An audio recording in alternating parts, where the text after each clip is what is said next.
Good evening. How you doing? I'm doing well, John. Could you please tell us your name and the reason why you want to run for selectman? Sure. My name is Dennis Carman. I live at 228 Hudson Street. My wife and I and 4 kids have lived here for 38 years.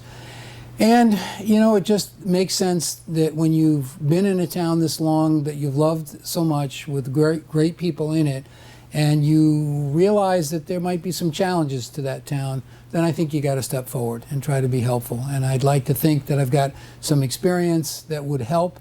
I tend to be a fairly even-keeled person. I think we need some balance and some reasonableness put back in our local politics, because there's just too many important things that need to happen. And so from my end of it, I'm hoping that I can be helpful, and I hope that the residents of the town agree with that.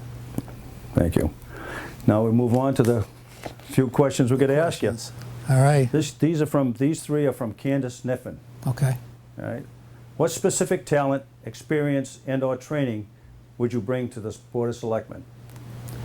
I think people skills more than anything else. I grew up in a situation where my dad was an active alcoholic, and we had some really rough times.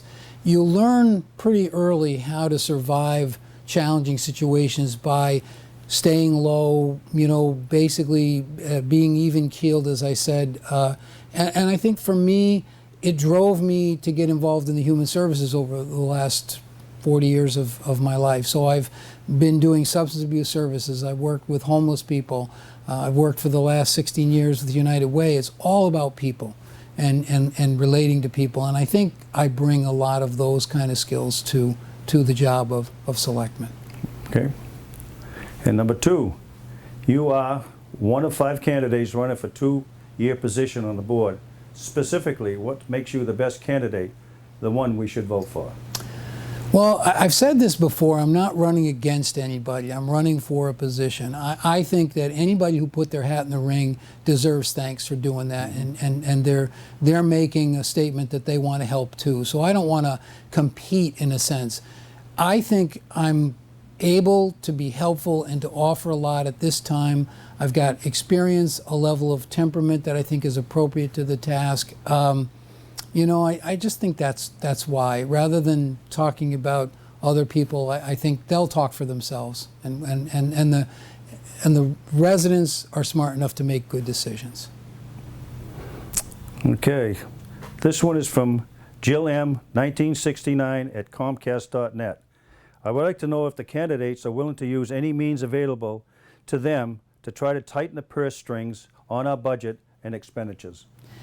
I think you're always going to find people who want us as a town to be careful about what we spend. And so being on the Finance Committee, I understood when all the boards and the committees come forward and they say, we have all these needs, and if you had a limitless amount of dollars, you'd probably give all the dollars away if you could, because all of the needs are there.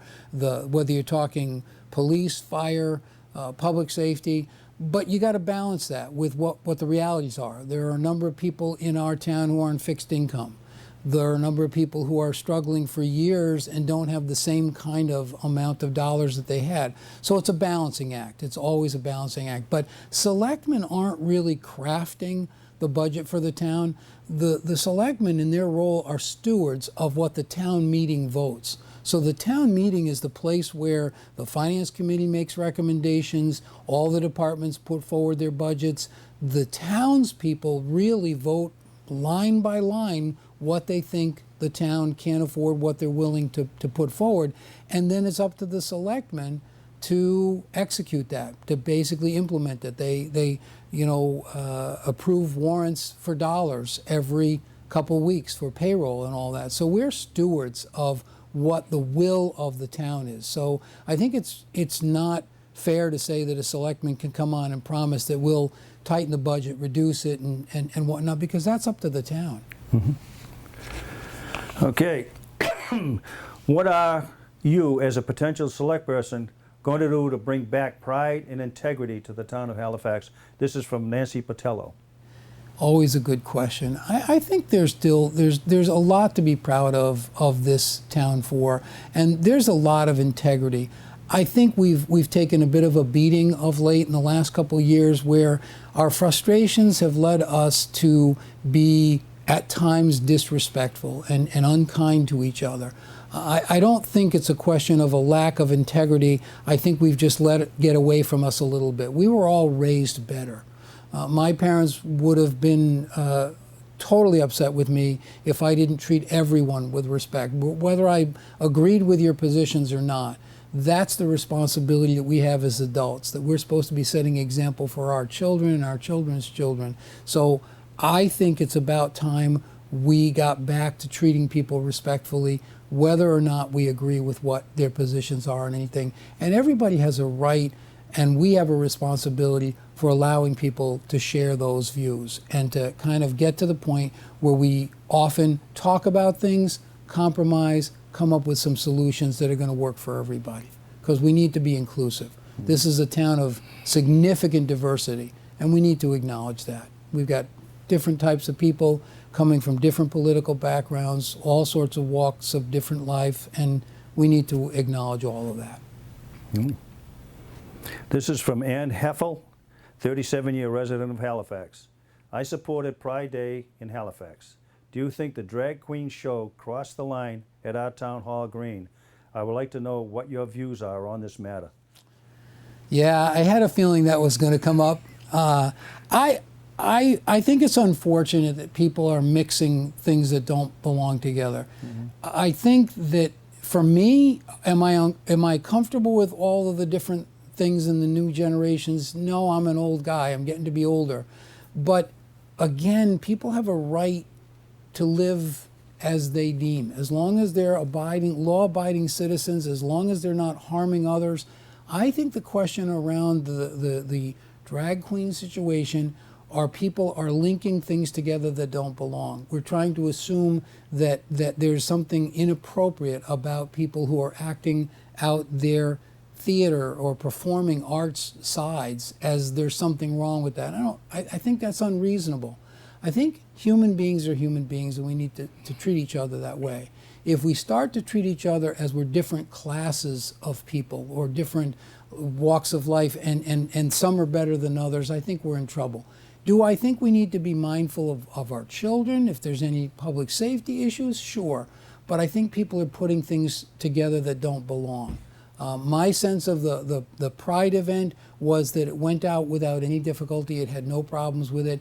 They had gone before and gotten the Selectmen's permission. As long as people are abiding by the ordinances and the laws of this town, then we need to be fair about the way we deal with things. So I think we just need to be more informed about what's going on and deal with people on a personal level and not from some kind of an argument that we're getting on Facebook. Because to be honest with you, there's an awful lot of damage out there on the internet.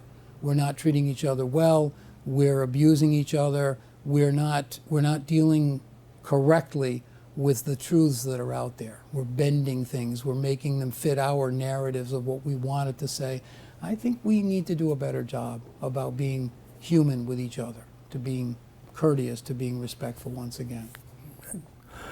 And the last one, this is between Mark,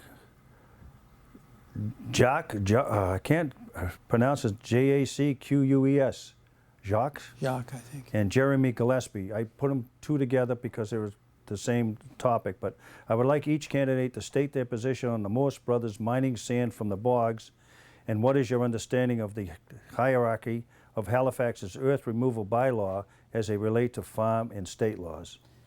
Yeah, I have to admit that I don't know an in-depth knowledge or detail of the laws that they're referencing. What I know is that there was deep concerns by the community that kind of excavation was going to be harmful to the land. It was going to be in the long run a problem. The residents who were living in the area were deeply concerned that the trucks going in and out were going to be posing problems. And as I understand it, the project wasn't going forward. They're still concerned that because there's money to be made, that maybe another developer will go in with the project. But at present, it hasn't moved forward.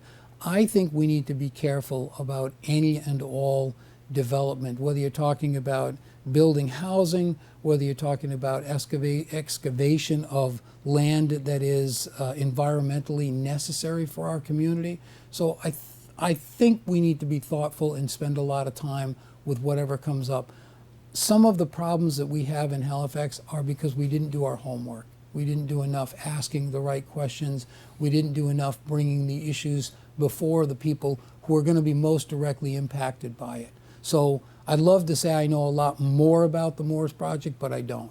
But I think we need to take a better handle on how we deal with those kind of things, get more information that we can make better decisions on. And you got to rely on your zoning, your planning boards, all of those kind of people have a role to play. Okay.